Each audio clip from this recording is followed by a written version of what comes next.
Hello, and thank you for purchasing the special edition DVD with commentary for our award-winning film, Avant Horizon. Here with us in the studio today, we have Mr. Nick Knoll, catering manager for the shoot. Hello. John Wayne Atkins, fight choreographer and best boy. Yeehaw. I'm Matthew Torbett, R.C. Rowe's personal stunt double. And here we have the ever-charming, repurposed consciousness that is Jonathan Ainley Fembot, our HR rep. Bleep bloop.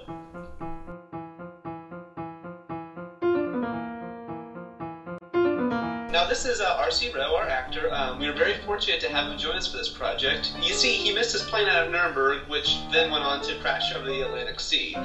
He was so shaken up from the world, that we figured he'd really agree to do anything. So here we are. On a side note, our first choice was actually Gwen Stefani. No doubt. But unfortunately, she was on that plane and died terribly. This next bit is a supreme example of how a true auteur handles a scene involving so many intricate and wholly supplemental material into a true representation of the seething, inescapable image conjured by the director's astutely attuned mind's eye.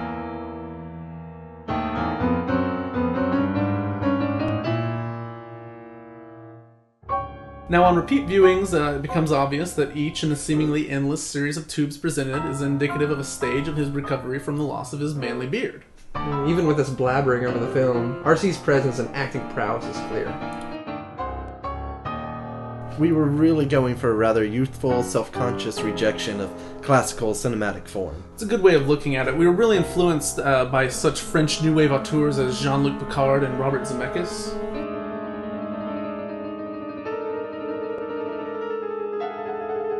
Would you look at the way that globe shattered? This is a very dangerous scene here, as you can tell by all the little globe shards. And I believe this was actually you trotting about, right, Matt? It was me throwing the globe. I have the scars to prove it. The Depression Wisdom Room. You'll never find a more wretched hive of scum and villainy. I think we were trying to suggest something about the duality of man here.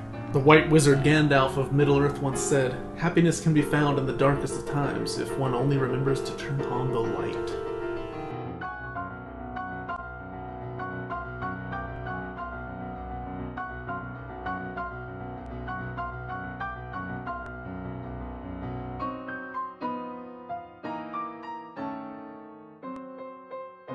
Look at this photograph. Every time I do, it makes me laugh. Of course, we do realize that the contents of the picture are a mystery to our audience, but this was, a conscious decision. Of course. We wanted the viewers to be able to fulfill their own needs here, to help them really come over their own struggles. I really like to imagine that it was a dissection of his soul, superbly laid out, each layer vividly portraying as a room inside himself. Exactly. These rooms are him. The restrooms occupy his soul as much as he occupies them. What fundamental aesthetic did the photo evoke for you, John? I don't have a guess. Why? Why not? Well, what if mine sucks? A poppycock. The beauty of art is that no interpretation is categorically incorrect. Yeah. Okay, I just picture my dad and I playing catch. That's crap. It's sophomoric, really. It's pedestrian at best.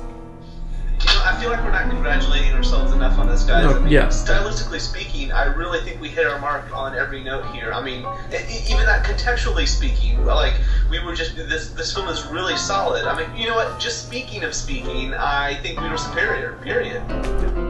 Definitely agreed. It's really clear to me why the prize went to us over our contenders for this film, and really probably any film that we would have entered in this competition.